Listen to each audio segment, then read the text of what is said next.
Wow. I've been up here a lot. I've never seen a crowd like this. I think we need a ballroom, and that's happening. It's going to be a beautiful ballroom. This is really a lot of people, most I've ever seen in this room. And we're here for a very serious purpose, very serious purpose. Something's out of control, but we're going to put it in control very quickly like we did on the southern border. I'm announcing a historic action to rescue our nation's capital from crime, bloodshed, bedlam, and squalor, and worse. This is Liberation Day in D.C., and we're going to take our capital back. We're taking it back. Under the authorities vested in me as the President of the United States, I'm officially invoking Section 740 of the District of Columbia Home Rule Act. You know what that is? And placing the D.C. Metropolitan Police Department under direct federal control, and you'll be meeting the people that will be directly involved with that. Very good people, but they're tough, and they know what's happening, and they've done it before. In addition, I'm deploying the National Guard to help reestablish law, order, and public safety in Washington, D.C., and they're going to be allowed to do their job properly. And you people are victims of it, too. You know, you're reporters, and I understand a lot of you tend to be on the liberal side, but you don't want to get mugged and raped and shot and killed. And you all know people and friends of yours that happened. And so you can be anything you want, but you want to have safety in the streets. You want to be able to leave your apartment or your house where you live and feel safe and go into a store to buy a newspaper or buy something. And you don't have that now. The murder rate in Washington today is higher than that of Bogota, Colombia, Mexico City, some of the places that you hear about as being the worst places on earth, much higher. This is much higher. The number of car thefts has doubled over the past 5 years, and the number of carjackings has more than tripled. Murders in 2023 reached the highest rate probably ever. They say 25 years, but they don't know what that means because it just goes back 25 years. Can't be worse. Our capital city has been overtaken by violent gangs and bloodthirsty criminals, roving mobs of wild youth, drugged out maniacs and homeless people. And we're not going to let it happen anymore. We're not going to take it. Just like we did on our southern border. Nobody comes through our southern border anymore. 3 months in a row, we had zero. I don't know if that's right, but the people that do the work, it's a very liberal group of people, actually, and they actually said zero for the last 3 months. Nobody thought a thing like that was possible. And, you know, when you take a look at numbers, I just saw some charts. These are different cities throughout the world. Red is, okay, the red is a place called Washington, D.C. Look at these. Baghdad we doubled up on Baghdad. Panama City, Brasilia, San Jose, Costa Rica, Bogota, Colombia, heavy drugs. Mexico City, I mentioned, Lima, Peru, all double and triple what they are. So do you want to live in places like that? I don't think so. I don't think so. And I think the people in this room, if you wrote correctly, you'd see, look at the kind of numbers we have. D.C., 41 per 100,000, number one that we can find anywhere in the world. Other cities are pretty bad, but they're not as bad as that. Is that where you want to live? The reporters of the world? Juvenile offenders and crimes against persons, as they say. It's getting worse. Not getting better, it's getting worse. And we had a recent indication. There was a story about a man who was just left. He quit because he was asked to do phony numbers on crime. And we're going to look into that. I think Pam is going to be looking into that. But he was asked by the city, I guess, that we don't want to show the real numbers. Let me do numbers so it looks like it's going down. Not going down. And under Biden, it was a disaster. And nobody did anything about it. We're going to do things about it like you wouldn't believe. Every American has a constitutional right to be able to access and petition their government in safety, and countless federal officials and employees likewise have the right to carry out their jobs in peace without being shot. As you know, I lost a very good person a while ago, was shot waiting for his wife. He was in the car. They robbed his car. They shot him. They killed him like it was nothing to it. She was walking to the car. It's a horror show. This issue directly impacts the functioning of the federal government and is a threat to America, really. It's a threat to our country. We have other cities also that are bad, very bad. You look at Chicago, how bad it is. You look at Los Angeles, how bad it is. We have other cities that are very bad. New York has a problem. And then you have, of course, Baltimore and Oakland. We don't even mention that anymore. They're so far gone. We're not going to let it happen. We're not going to lose our cities over this.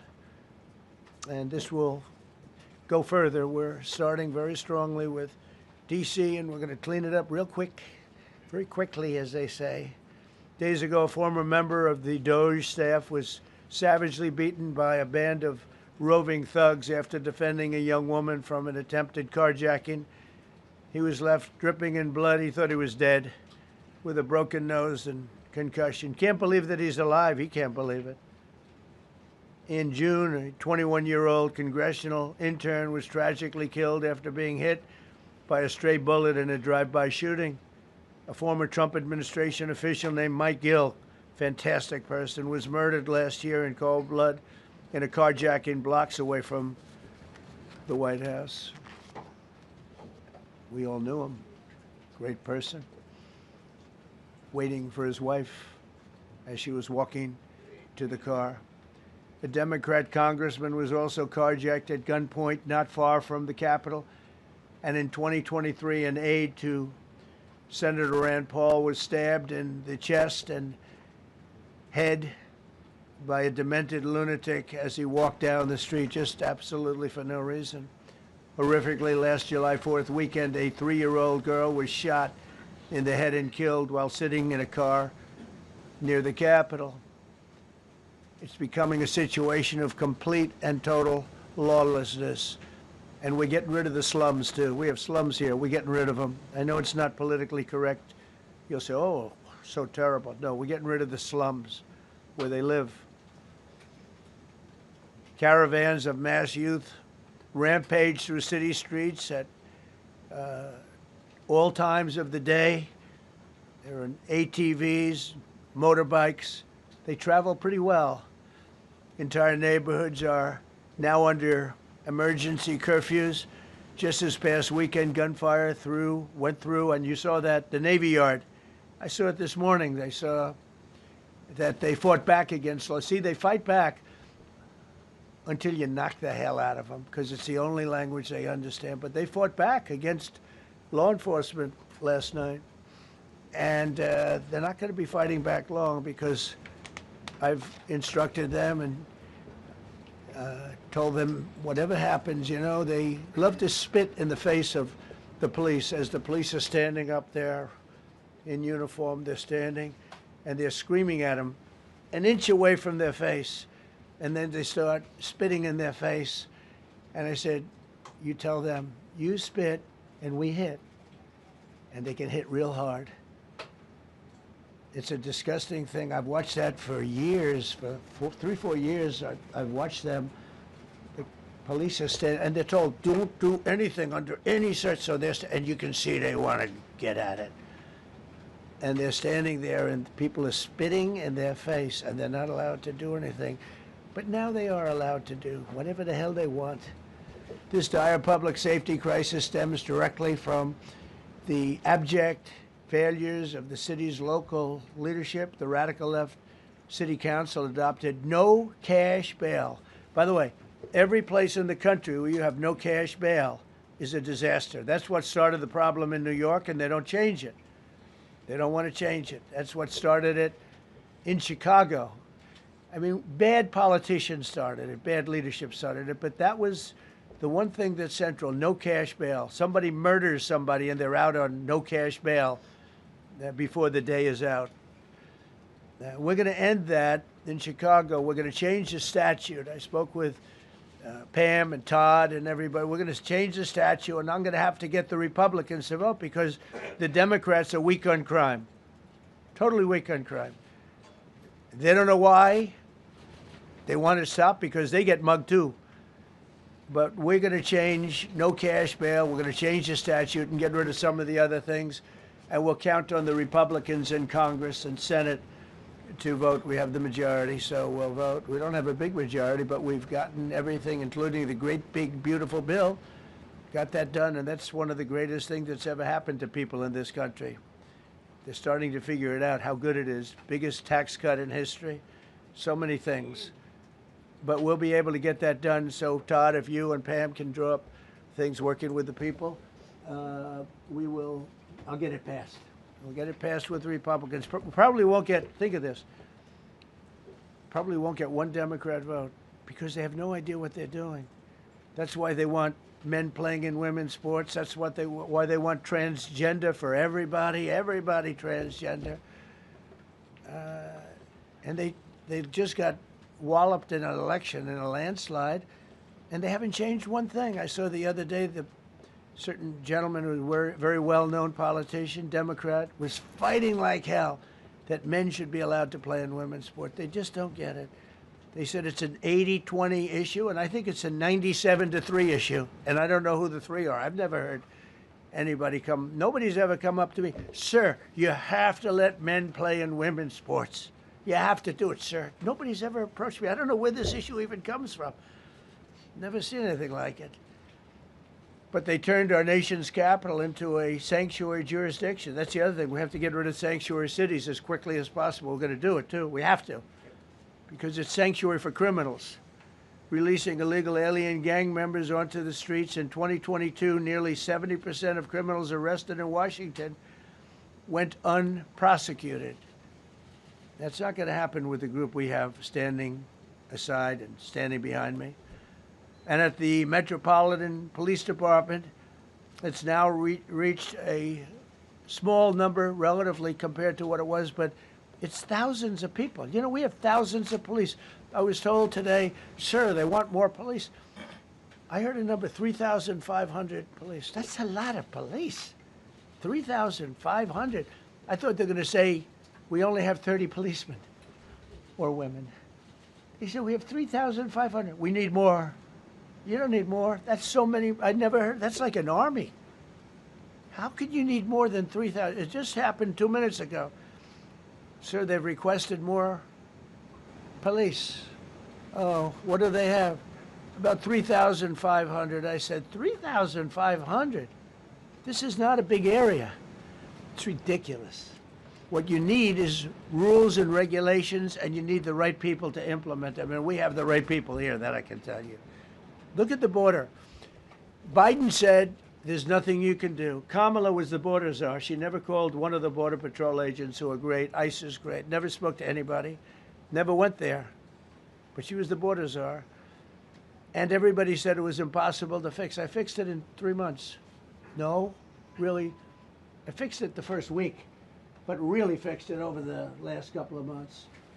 And I mean, literally to a point where, as I said, 0 illegals entering our country in the last 90 days. Pretty amazing. It's time for dramatic action. We're going to do the same thing over here. It's going to be a very safe city very soon. We're not looking to take years, because a lot of people die in years. And we've got incredible people in this country, except we have to allow them to do their job. And that we will deliver like nobody's ever delivered before. I actually think it's easy. You know, if you're competent, it's easy. If you're incompetent, it's impossible. But I'm very competent. Last week, my administration surged 500 federal agents into the district, including from the FBI, ATF, DEA, Park Police, the U.S. Marshal Service, the Secret Service, and the Department of Homeland Security. You know, a lot of nations, they don't have anything like that. They got some police, and they're rough police. They don't have DEA, ATF, FBI, Park Police, the U.S. Marshal Service, Secret Service, Department of Homeland Security. They got some police, but they're rough police, and they do their job. They don't have crime. We're not going to have crime either. They made dozens of arrests, and that's what starts to happen. Again, cashless bail. Watch what we do with that. Today, we're formally declaring a public safety emergency. This is an emergency. This is a tragic emergency. And it's embarrassing for me to be up here. You know, I'm going to see Putin. I'm going to Russia on Friday. I don't like being up here talking about how unsafe and how dirty and disgusting this once beautiful capital was, with graffiti all over the walls. It's another part of it, by the way, because we're talking about safety, but we're also talking about beautification. We have the most beautiful, potentially, capital in the world. We always had. But people come from Iowa, they come from Indiana, they come and then they get mugged. Not going to happen. Keep coming, because by the time you get your trip set, it's going to be safe again, and it's going to be clean very quickly. We're going to replace the medians that are falling down all over the roads. We're going to replace the potholes. We're going to put a nice new coat of asphalt over the top. No, we don't have to rip the road out and spend 7 years building a new road because they cut everything. Because some designers said, well, we need a 1/4 of an inch more turn for safety reasons. No, we're going to do it right. We're going to get it done quickly. So today we're declaring public safety emergency in the District of Columbia. And Attorney General Pam Bondi, who's fantastic, is taking command of the Metropolitan Police Department as of this moment. And I'll be making the appropriate notifications to Congress and to the mayor, our new DEA administrator, who's one of the top in the country. He better be Terry. If you're not, I'm going to get rid of you so fast. Terry Cole. Terry, thanks. Very good. We just got him. Most highly recommended person. And you'll be designated as the interim federal commissioner of the Metropolitan Police Department. Okay? And you run them tough. They're good. You have a lot of good people. You have people that shouldn't be there. You also have people that shouldn't be there. They got in there because of woke. But you have a lot of great police. And those people are the ones that want to help you. This city will no longer be a sanctuary for illegal alien criminals. We will have full, seamless, integrated cooperation at all levels of law enforcement, and we'll deploy officers across the district with an overwhelming presence. You'll have more police, and you'll be so happy because you'll be safe. When you walk down the street, you're going to see police, or you're going to see FBI agents. We're going to have a lot of agents on the streets. You're going to have a lot of, essentially, military, and we will bring in the military if it's needed. By the way, we're going to have National Guard. But Pete Hegseth will tell you about it. We will bring in the military if needed. People say, oh, that's so terrible. He's going to bring in, it's been used many times over the years. I don't think we'll need it. I think we've got so many great people, including the people that are in the police department with proper leadership. They'll immediately begin massive enforcement operations targeting known gangs, drug dealers, and criminal networks to get them the hell off the street, maybe get them out of the country, because a lot of them came into our country illegally. They shouldn't have been allowed in. They come from Venezuela. They come from all over the world. We're going to get them the hell out. They won't be here long.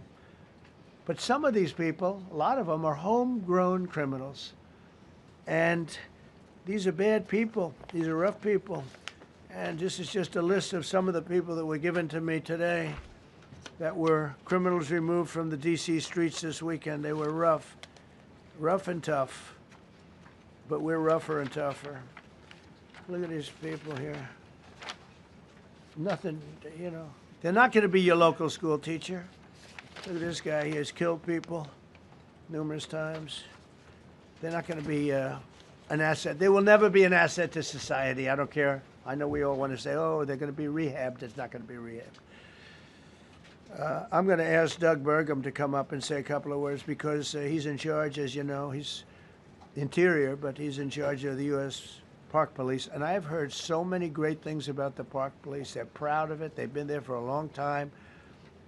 Their families oftentimes grow into the roles. They love the country. They love this area. So, Doug, could you say a few words, please? Thank you, Mr. President. On behalf of the U.S. Park Police, this is the oldest federal police force in the nation. They were formed in 1791 by none other than President George Washington. They've got the awesome responsibility of protecting our nation's most sacred monuments. In the National Mall, Washington Monument, Jefferson Memorial, Lincoln Memorial, Statue of Liberty, and out west, the Presidio and the Golden Gate area. These folks have tens of millions of visitors a year, the kind of people that President Trump's talking about that come from around the country and around the world to see our sacred and learn about our history and our sacred monuments.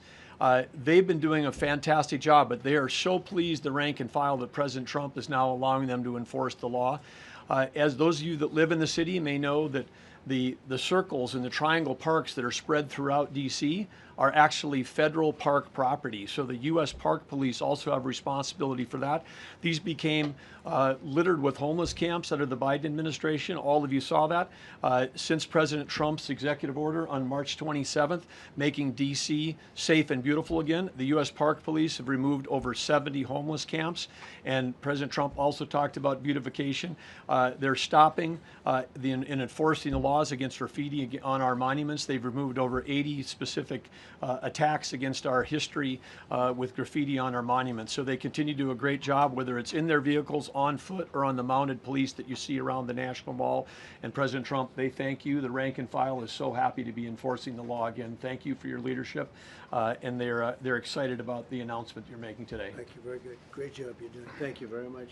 Pete, could you say something about the military, if you would? Well, Mr. President, it's an honor to be here. And at your direction this morning, we've mobilized the D.C. National Guard. It'll be operationalized by the Secretary of the Army, Dan Driscoll, through the D.C. Guard.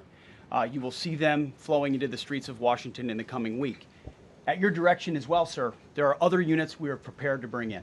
Other National Guard units, other specialized units. They will be strong, they will be tough, and they will stand with their law enforcement partners. This is nothing new for DOD.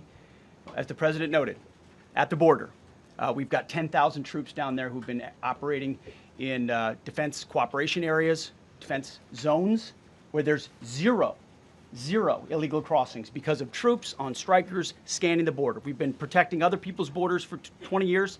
It's about time we protect our own, and we're working with ICE and CBP. In Los Angeles, we did the same thing, working with the California National Guard, working with ICE officers. ICE officers deserve to do their job and not be attacked. We will work alongside all D.C. police and federal law enforcement to ensure this city is safe, this city is beautiful, and as I always say about President Trump to the troops, he has their back. And my message to the National Guard and federal law enforcement in Washington is, we have your back as well. Be tough, be strong, we're right behind you. Thank you, Mr. President. I'm going to ask Pam, because she's now, as you heard me say, she's really in charge of a lot of what we're talking about. She's done an incredible job. People are going to start to see the fruits of her labor. And Pam, maybe you could say a few words about what we're talking about here. Sure, President. Let me be crystal clear. Crime in D.C. is ending, and ending today. We are going to use every power we have to fight criminals here. President, thank you for caring about our capital. Families come here every summer. Our museums are free. We have the National Zoo. We have the National Gallery. D.C. should be a place where everyone can come and feel safe. Behind me and to my side, we have some of the best career law enforcement and prosecutors in the country who are ready to take this on.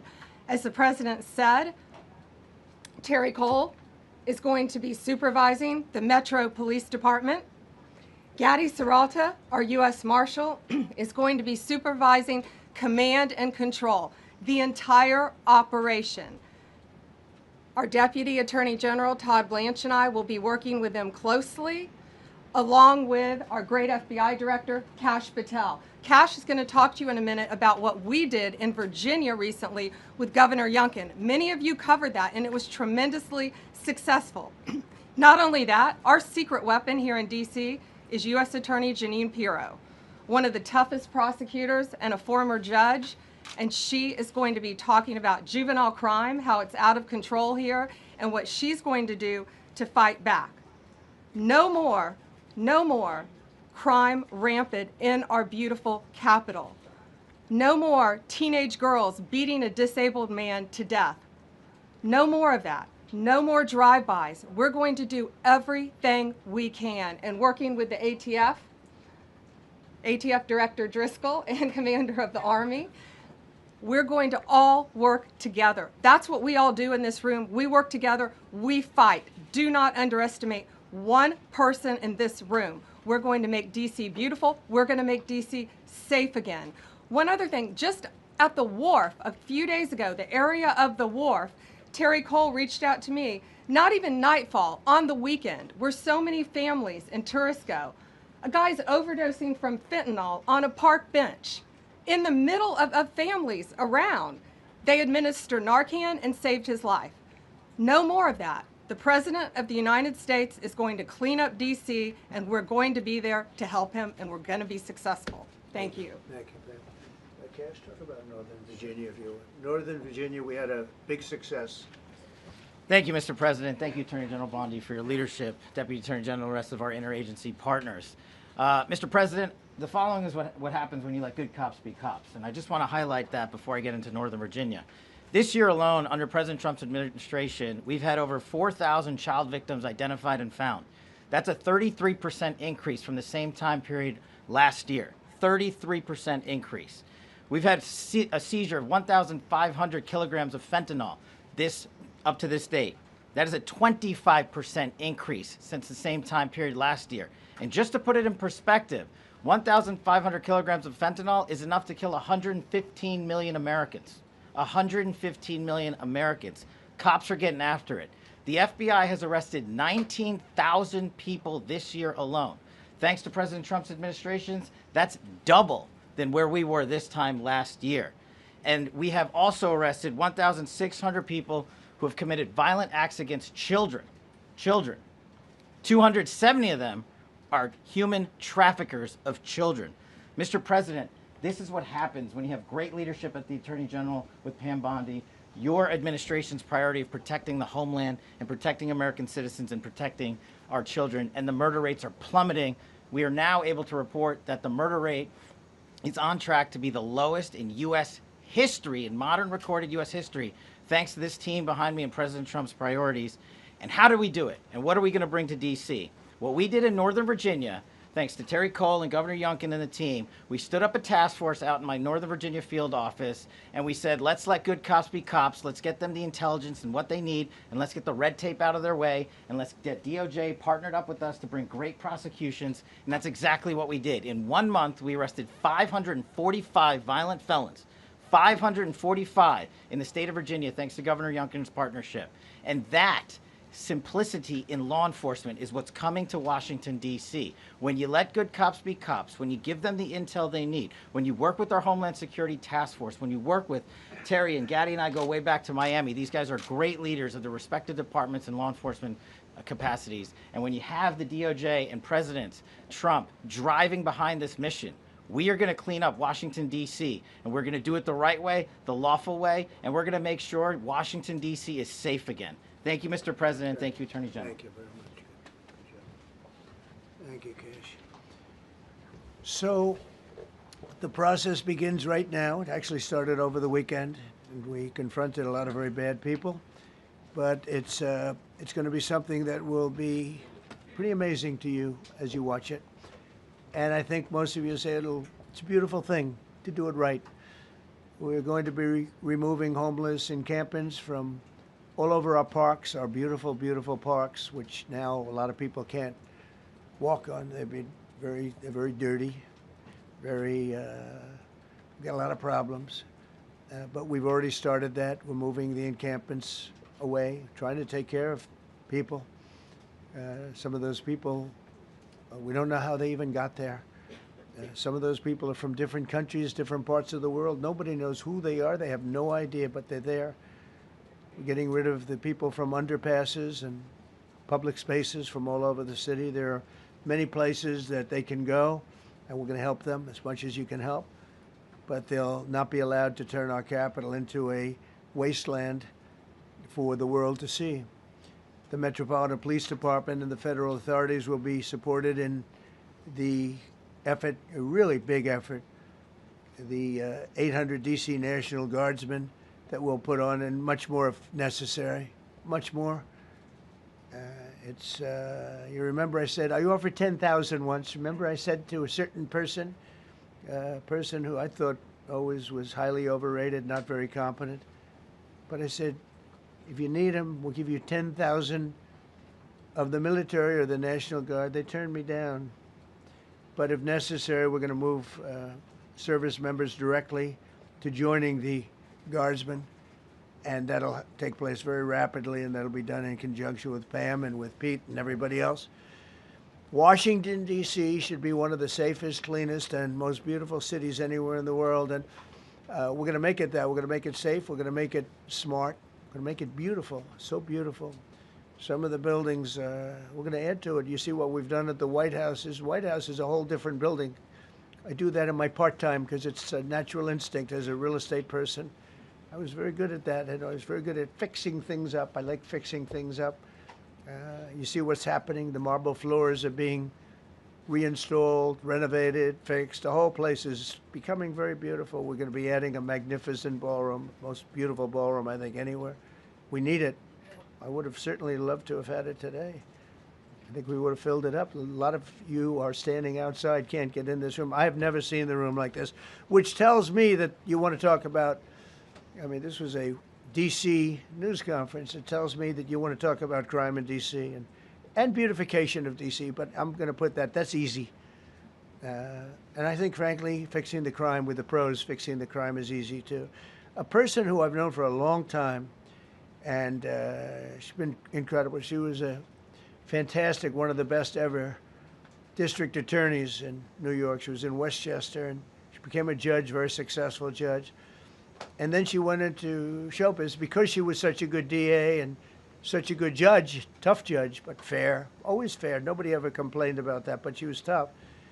And because of that and her reputation, she went into showbiz. So a lot of people don't, they think of Janine as showbiz. Actually, showbiz was not her thing. And she did great. She was on, along with a couple of other of my friends, on the #1 show. And she did great. But this is what she loves doing. This is really her baby. What she's going to do is going to be incredible. And I'd like to speak for just a few seconds on what she has in mind, what she wants to do. We're going to be appointing some judges. We have some open spots, and we're going to take people, because the judges are letting killers out. They just say, go, that's okay, don't worry about it. So we're putting some, Pam recommended, Todd recommended, some judges that are great. Janine recommended. Janine's given me 3 great candidates already. We have about 10 open spots, and we could probably create some more. We need them. Janine, would you say a few words, please? Thank you very much, Mr. President, and thank you, Madam Attorney General, and to all my partners here. We all want the same thing. We all want a safe city. We want a safe capital. We want to be able to bring our families here. We want to be able to come and enjoy the history that makes this place great. And unfortunately, we are not in that position right now. And Mr. President, I want to thank you for taking the step that we need right now to make criminals understand that they are not going to get away with it anymore. And I'm not going to stand here and go over and over the cases. But what I can tell you is this. I see too much violent crime being committed by young punks who think that they can get together in gangs and crews and beat the hell out of you or anyone else. They don't care where they are. They can be in DuPont Circle, but they know that we can't touch them. Why? Because the laws are weak. I can't touch you if you're 14, 15, 16, 17 years old and you have a gun. I convict someone of shooting another person with an illegal gun on a public bus in the chest, intent to kill. I convict him. And you know what the judge gives him? Probation. Says you should go to college. We need to go after the D.C. Council and their absurd laws. We need to get rid of this concept of, no cash bail. We need to recognize that the people who matter are the law-abiding citizens. And it starts today But it's not going to end today, because the president is going to do everything we need to do to make sure that these emboldened criminals understand we see you, we're watching you, and we're going to change the law to catch you. And my final note is this. These kids understand that the jurisdiction is through the state attorney general, Brian Schwab.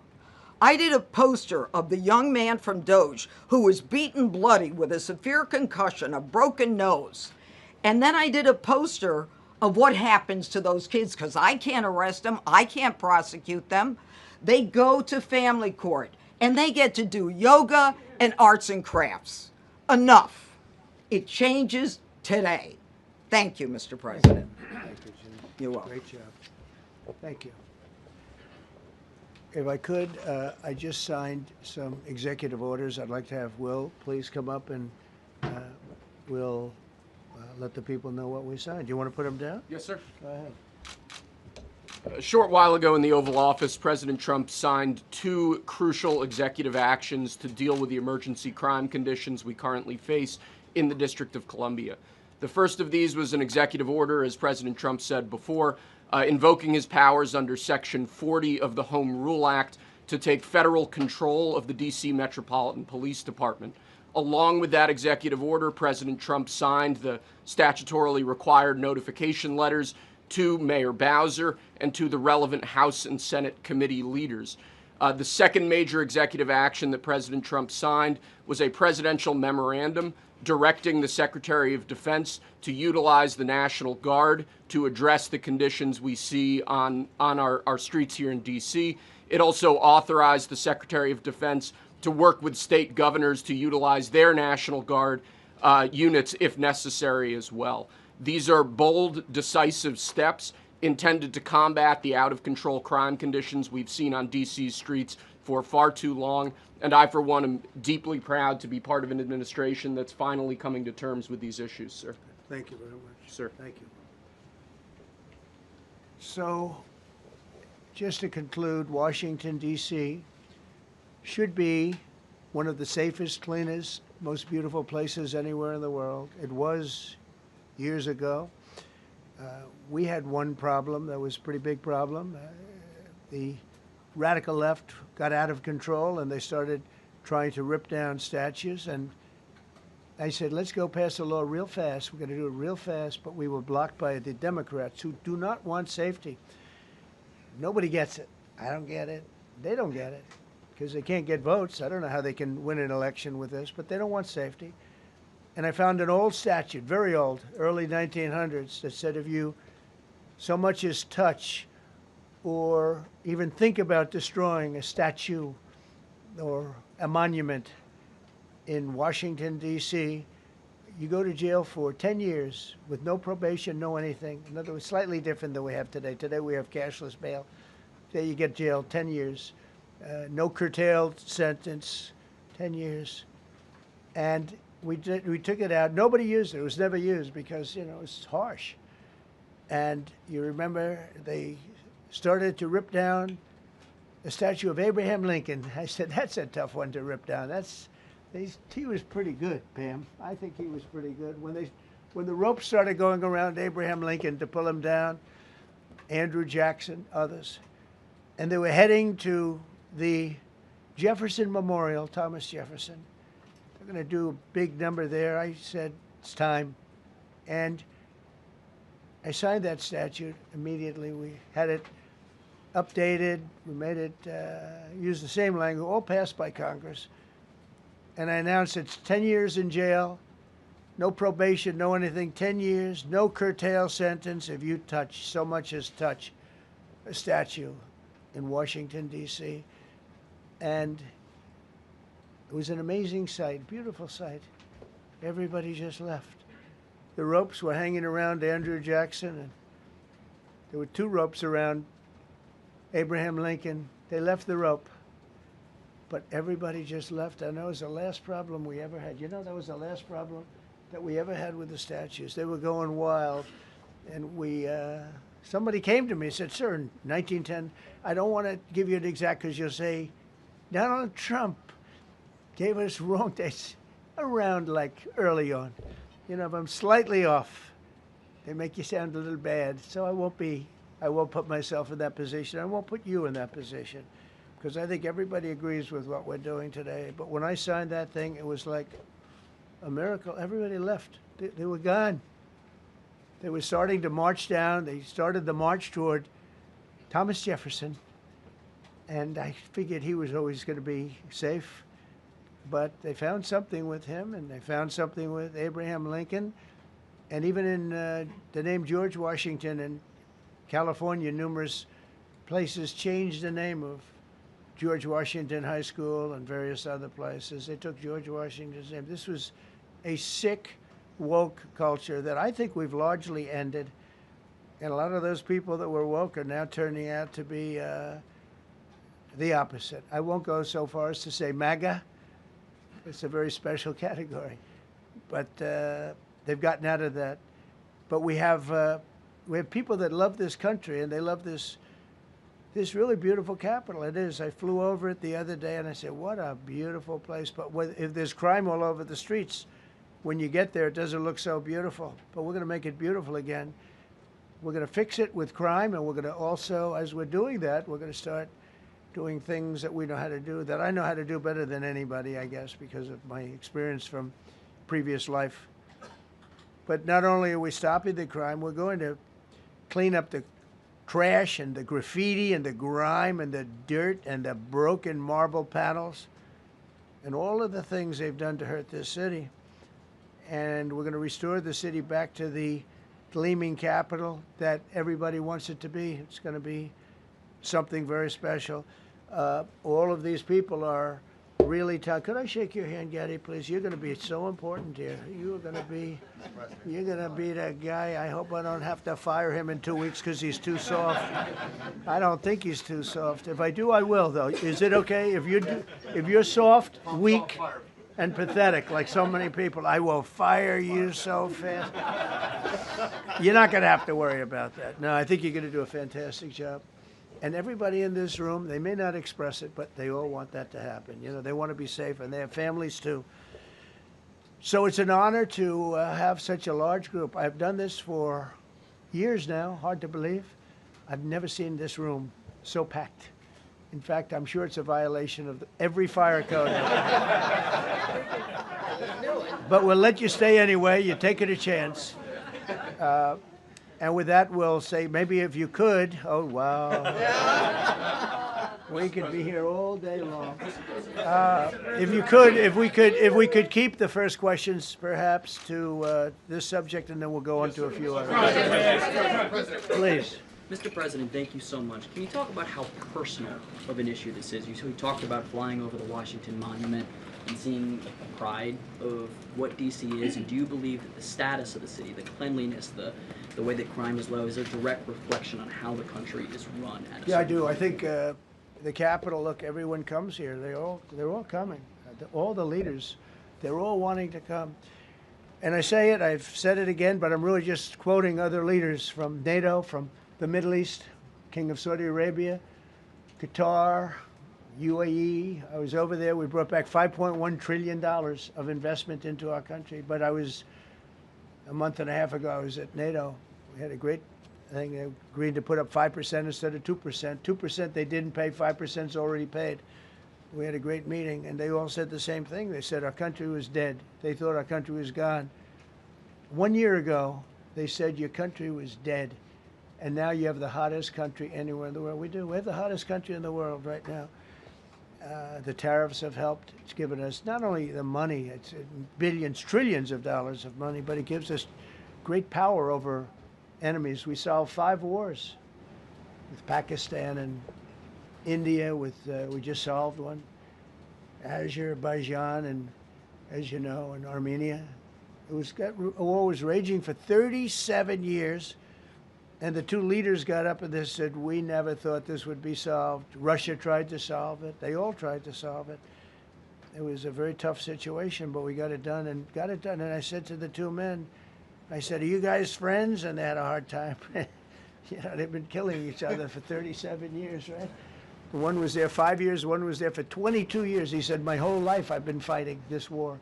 and you got it solved. But we did many of those. We did in the Congo and Rwanda. That's been going on for 30 years. 8 to 9 million people killed that they know of, but it was raging, and we got that solved. We got a lot of them done. It's a great honor. But you want to have, when they come, the leaders come to our country to sign documents that the war is over or whatever, or for other reasons. They come for trade. And you want them to come through so beautifully. You ride down those roads, everything should be perfect. You shouldn't have medians falling down into the roadway. Median, you know, the metal things that are always, somebody had a great lobbyist, because I've never seen them look good. I've been looking at those things with the little, right? They're always broken and bad, but here they're really bad. And we're going to either put new or fix it, and it's not expensive. It's not really expensive. And we're going to fix our roads a little bit. We're going to clean up our sidewalks. You have countries where every Saturday the people go out and they wash their sidewalks in front of their stores or their houses. They scrub their sidewalks. So we aren't quite at that level yet, I don't think.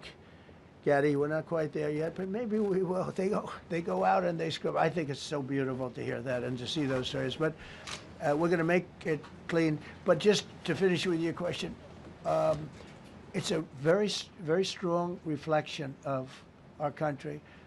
And when they see a bad city, you know, my father always used to tell me, I had a wonderful father, very smart, and he used to say, son, when you walk into a restaurant and you see a dirty front door, don't go in, because if the front door is dirty, the kitchen's dirty also. Same thing with the Capitol. If our Capitol's dirty, our whole country is dirty, and they don't respect us. So it's a very good question, actually. Mr. President, sorry.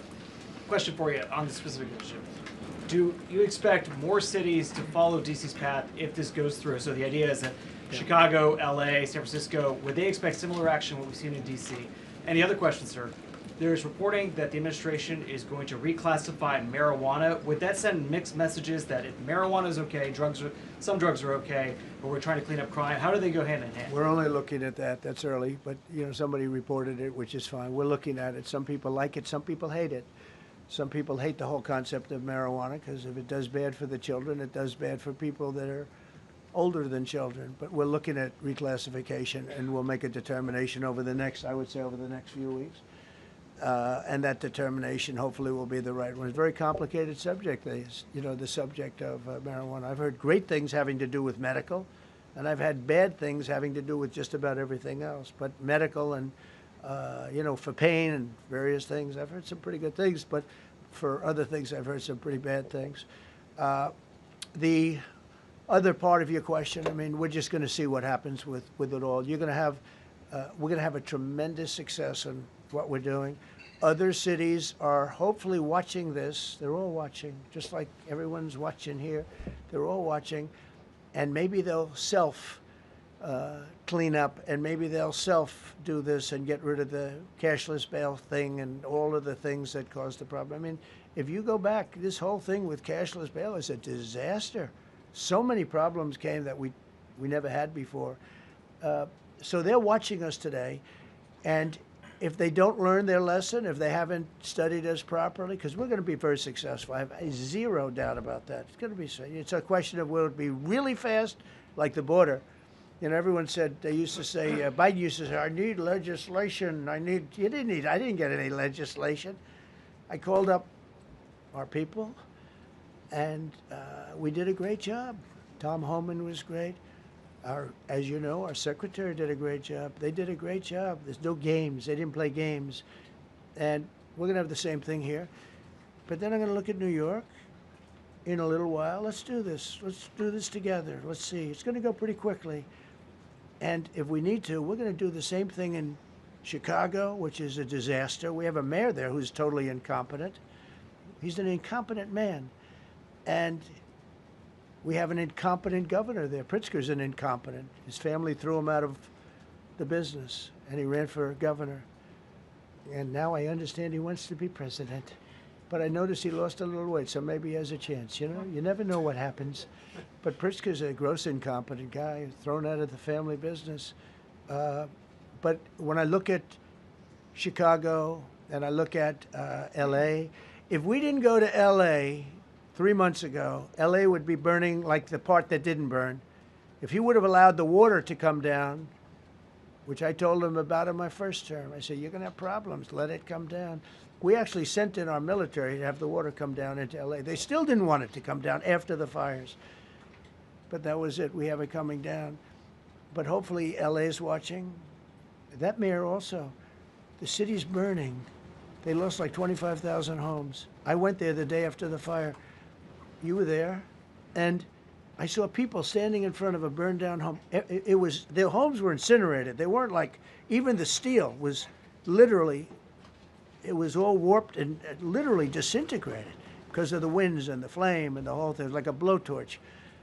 They were standing on this beautiful day, maybe a couple of days after. We gave it a little time because what they had suffered. Almost 25,000 homes. And you see what's happening now. They didn't give their permits. I went to a town hall meeting. I said, we're going to get you the federal permits, which are much harder. Almost immediately, Lee Zeldin is a star. He did an incredible job. They have all their federal permits. They don't have their city permits. And the mayor said to me, we think we could have them in 2 years. I was walking down the street, and I met with firemen and police. And I was saying hello to many people that were standing in front of their homes with yellow tape. You can't go in. You can't go onto the lot. And those people wanted to start rebuilding their homes then and there. And the mayor said, we should be able to get them the permits within 2 years. I said, that's a shame. 2 years? Are you kidding? I'm going to get them the federal permit like almost immediately. 2 years. And she drew it back. Well, maybe 1 year. The place was booing her out of the place. They don't have their permits to build their homes. And now they're talking about putting, this is among the most beautiful areas was in the country. Now they're talking about putting low-income housing there. Can you believe this? I love low-income housing. I made money with low-income housing. I built low-income housing. I know more about low-income housing and luxury housing. I know about everything real estate. They want to replace some of those homes with low-income housing. They haven't gotten their permits yet. We've gotten all the federal permits, which are much tougher to get, and it was done almost immediately through Lee Zeldin and Federal Environmental. And I watched the other day, those people are angry. And now, you know, they had tremendous, they loved that area. They loved the whole big area, different places, but they loved it. It was all luxury stuff and beautiful stuff, and some wasn't that luxury, but the level of love for that neighborhood, their neighborhoods, was incredible. And you know what? I watch people on television, they want to go, they want to leave. They've lost their spirit, they've lost their heart, because the mayor's incompetent. And Gavin Newsom is incompetent. He's got a good line of bullshit, but that's about it. He's incompetent. And you have Los Angeles is, you know, it's amazing. You know, I called, the first thing I did, I got the Olympics to go there. I was the one that got it. And by a rare thing that happened, I'll be the president. I was very upset because I got the Olympics there, and I said, I won't be president when it comes. But bad things happened, and illegal things happened, really illegal things happened. Now it turns out one good thing was I'm going to be the president for the Olympics for 2050, for 250, which is going to be fantastic, and also for the World Cup. So we have a lot of good things, and I hope 250 is going to be the 250th anniversary is going to be the best. But when I looked at those people, and I saw last night on television that they still don't have their permits, it's a disgrace what's happened in Los Angeles. Yeah, thank you. The China tariff deadline is tonight. Do you plan to extend that? We'll see what happens. China's been, we've been dealing very nicely with China, as you probably have heard. They have tremendous tariffs that they're paying to the United States of America. And we'll see what happens. They've been dealing quite nicely. The relationship is very good with President Xi and myself. President, you mentioned your upcoming meeting with President Putin. Can Yeah. you tell us what you hope to get out of that and whether you'll consider inviting President Zelensky to join? So you have to understand, this is a war that should have never happened. This is a war that wouldn't have happened if I were president. It would have never happened. It was the apple of his eye. I got along very well with President Putin.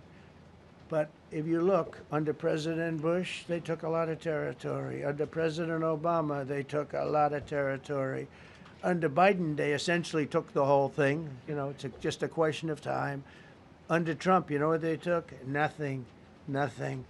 I was the one that said, you can't build your pipeline. That was half built. I came in, I stopped the pipeline. It's called Nord Stream 2. Nobody knows that, you know. Nobody ever heard of Nord Stream 2. You might have not even heard it. Biggest pipeline in the world. I stopped it. I was not a friend of Russia, but I got along well with Putin. It's always good to get along with other countries if possible, but that doesn't mean you roll over like Biden did. Biden came in and he immediately approved the pipeline. I couldn't believe it. Then they say Trump wasn't tough on Russia. I wasn't tough. I was the toughest. Putin said, if you're not tough, I would hate like hell to see you. I stopped the biggest economic development job, the biggest job that Russia had ever built. I stopped it. It was dead. And this low IQ president came in and he let them build a pipeline and supply oil and gas all over Europe, you know. So this is really a feel-out meeting a little bit.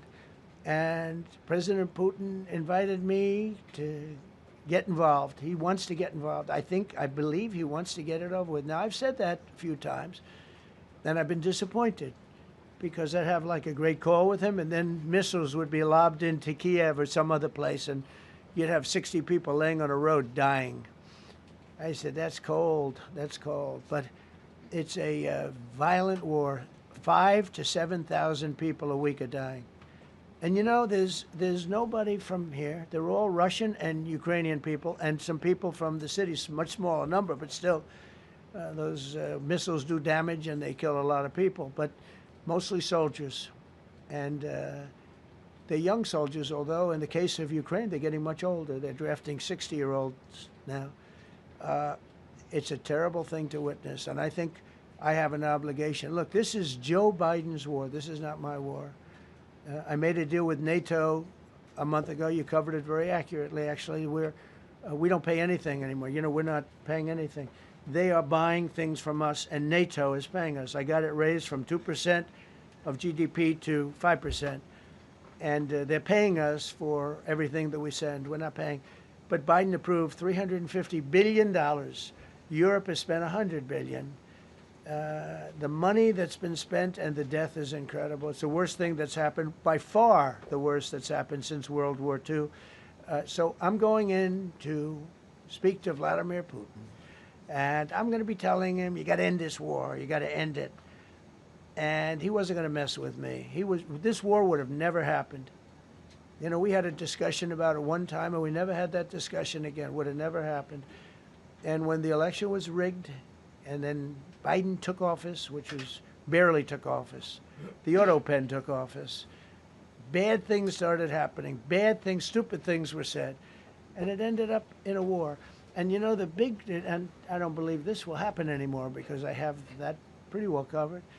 This could end up in a third world war. This could have been a third world war. I don't think that's going to happen now. But I thought it was very respectful that the president of Russia is coming to our country as opposed to us going to his country or even a third-party place. But I think we'll have constructive conversations. Then after that meeting, immediately, maybe as I'm flying out, maybe as I'm leaving the room, I'll be calling the European leaders who I get along with very well. And, you know, I have a great relationship, I think, with all of them. And I get along with Zelensky, but, you know, I disagree with what he's done. Very, very severely disagree. This is a war that should have never happened, wouldn't have happened. But I'll be speaking to Zelensky. The next meeting will be with Zelensky and Putin, or Zelensky and Putin and me. I'll be there if they need. But I want to have a meeting set up between the two leaders. I was a little bothered by the fact that Zelensky was saying, well, I have to get constitutional approval. I mean, he's got approval to go into war and kill everybody, but he needs approval to do a land swap because there'll be some land swapping going on. I know that through Russia and through conversations with everybody to the good, for the good of Ukraine. Good stuff, not bad stuff. Also, some bad stuff for both. So there's good and there's bad. But it's very complex because you have lines that are very uneven. And there'll be some swapping. There'll be some changes in land, and the word that they will use is, they make changes. We're going to change the lines, the battle lines. Russia's occupied a big portion of Ukraine. They've occupied some very prime territory. We're going to try and get some of that territory back for Ukraine. But they've taken some very prime territory. They've taken largely ocean, in real estate we call it oceanfront property. That's always the most valuable property. If you're in a lake, a river, or an ocean, it's always the best property. Well, Ukraine, a lot of people don't know that Ukraine was largely 1,000 miles of ocean. That's gone. Other than one small area, Odessa, it's a small area. There's just a little bit of water left. So I'm going to go and see the parameters. Now, I may leave and say, good luck, and that'll be the end. I may say this is not going to be settled. I mean, there are those that believe that Putin wanted all of Ukraine. I happen to be one of them, by the way. I think if it weren't for me, he would not be even talking to anybody else right now.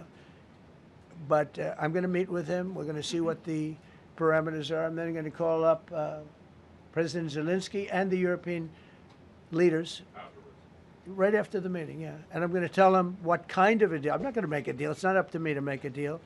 I think a deal should be made for both. I think Russia has to get back into building their country. It's a massive country. I think they have 11 time zones, if you can believe it.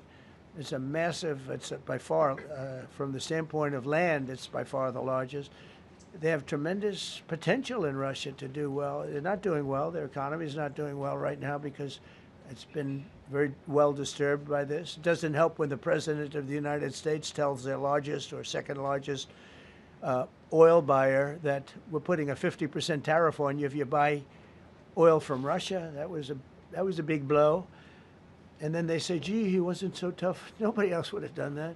And I haven't stopped there. I mean, look, I was all set to do things far bigger than that, but I got a call that they'd like to meet, and I'm going to see what they want to meet about. I'd like to see a ceasefire. I'd like to see the best deal that could be made for both parties. It takes two to tango, right?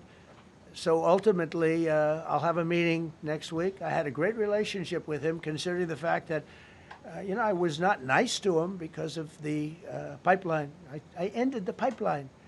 I also gave the javelins. Do you ever hear of a javelin? Javelin is called a tank buster. They say that Obama gave them sheets and I gave them javelins. If it weren't for me, all those tanks that were destroyed at the first days of the war because the tanks got stuck in the mud, some commander made a better. They would have been in Kiev in 4 hours going down the highway.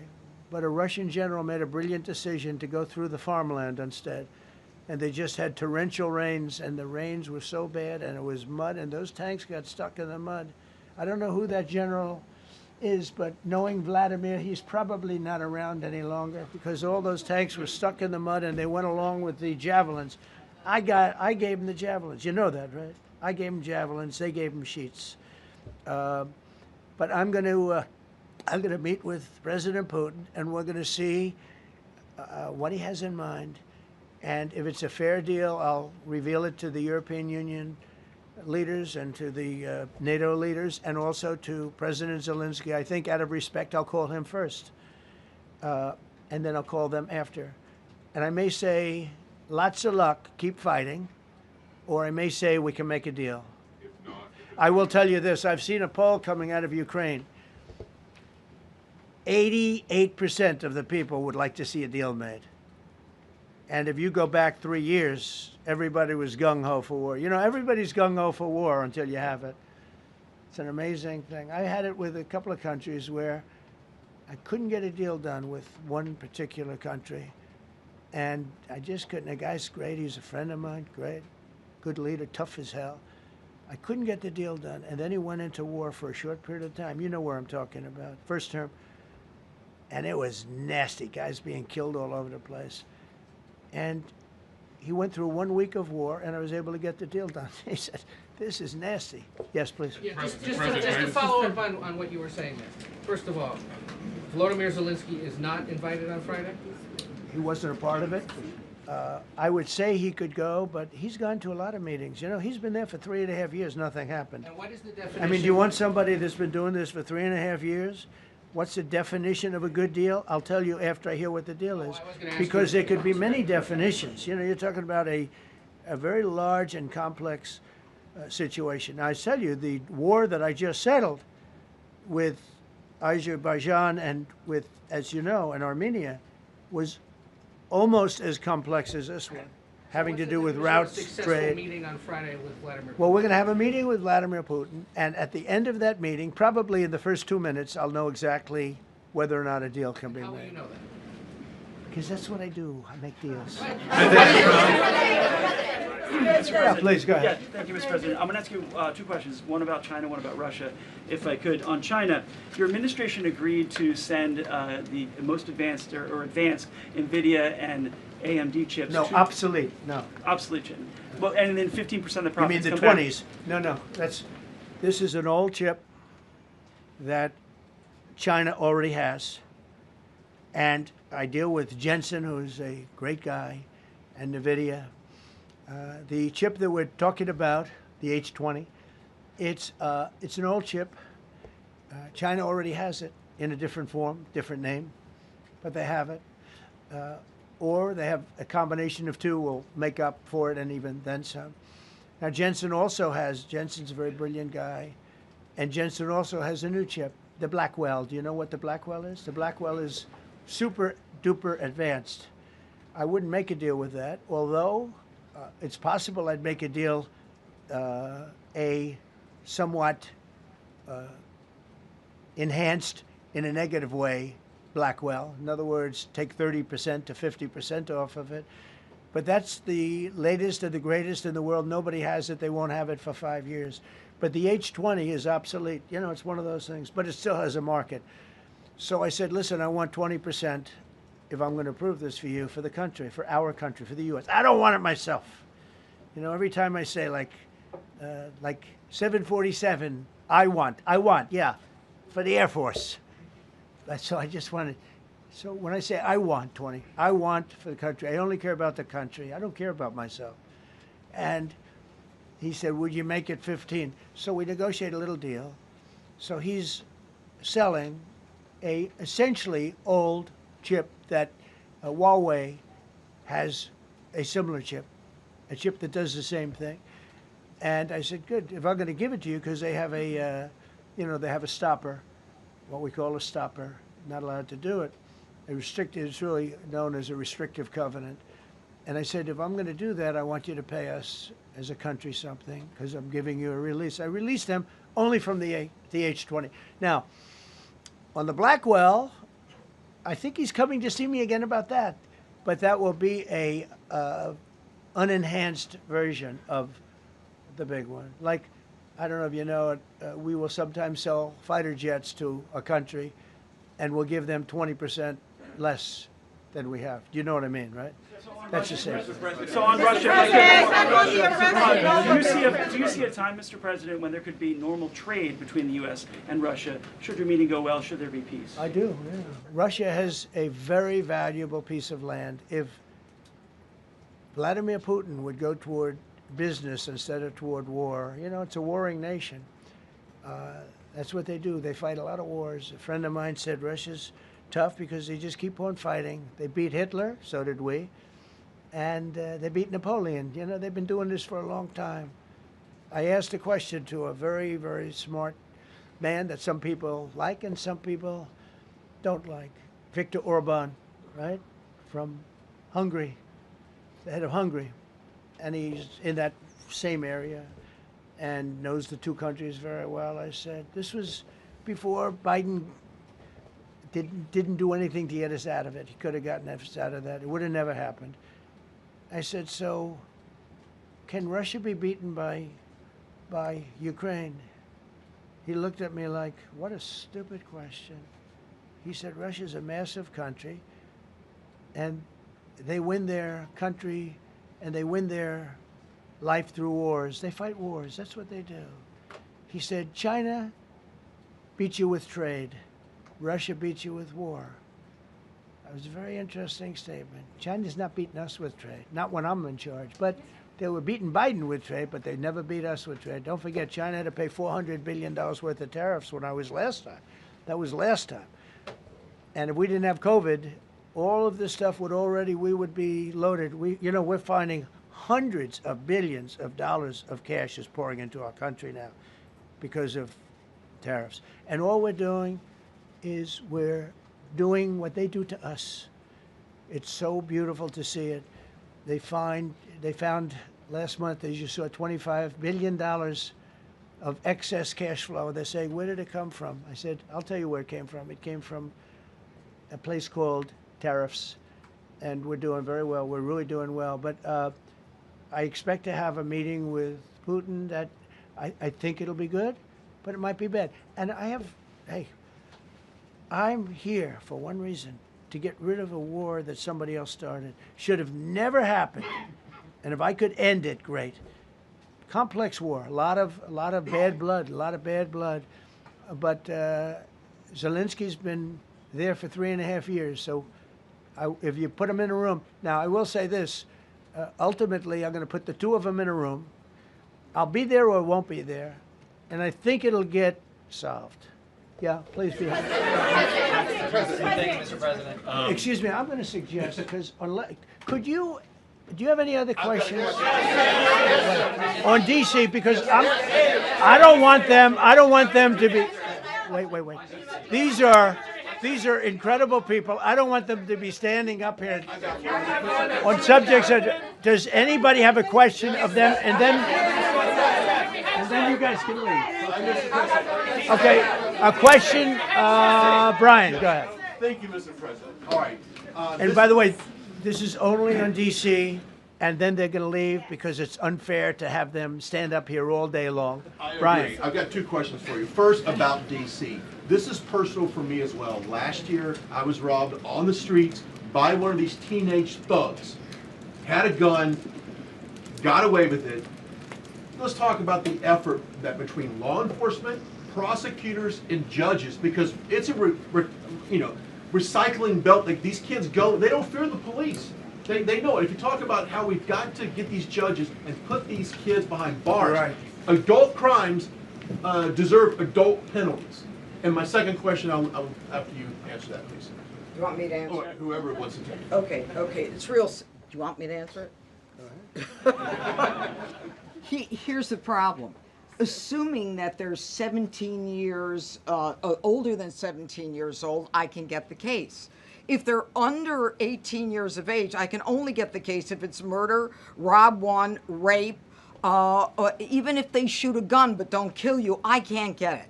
So the law has to be changed. As the president said, cashless bail. That has to be changed.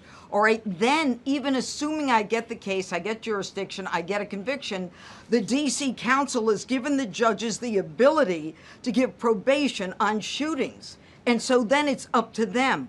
All of these things, the Youth Rehabilitation Incarceration Reduction Act, and now they want to seal records. So if we work hard, we get a conviction, they want to wipe it out.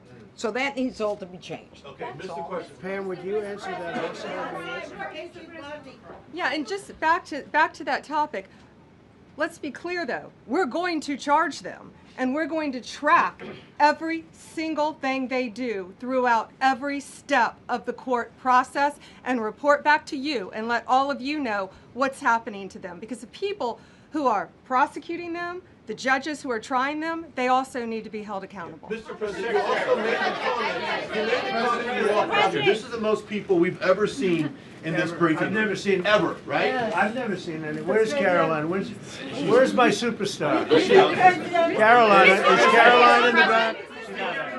Where's Caroline? Come here, Caroline. Come here, Caroline.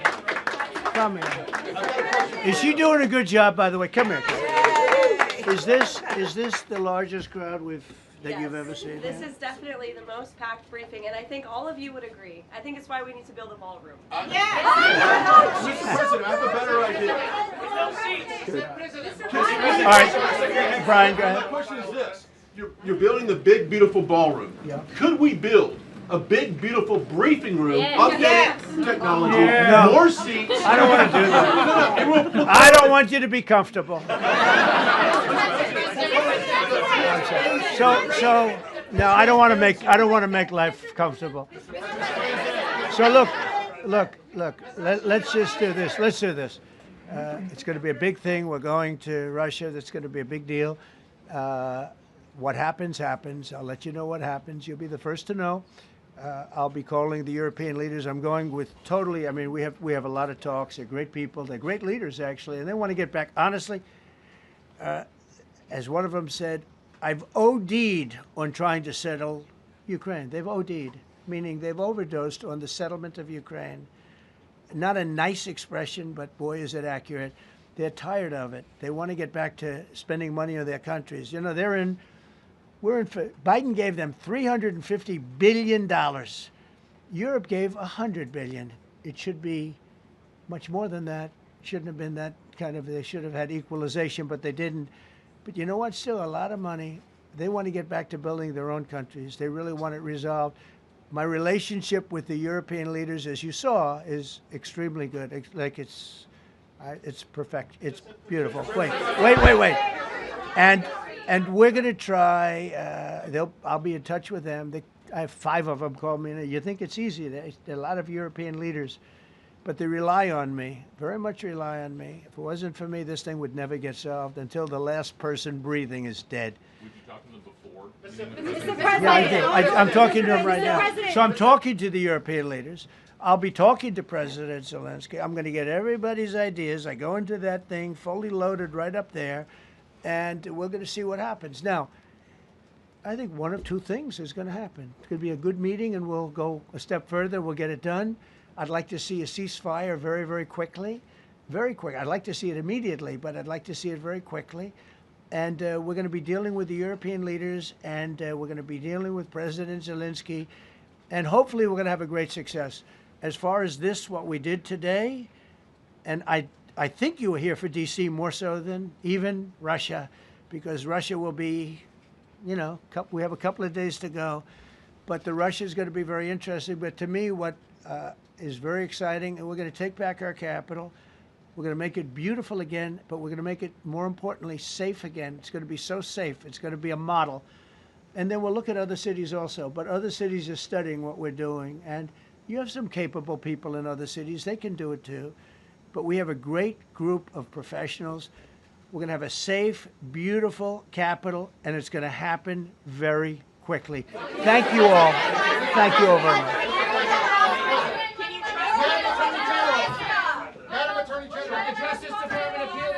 Decision today, Mr. President? How long will the takeover of DC police last? We'll see you guys tomorrow. We'll have another briefing. We'll see the National Guard on their streets. All of them. Will we get more prisons out of this, sir?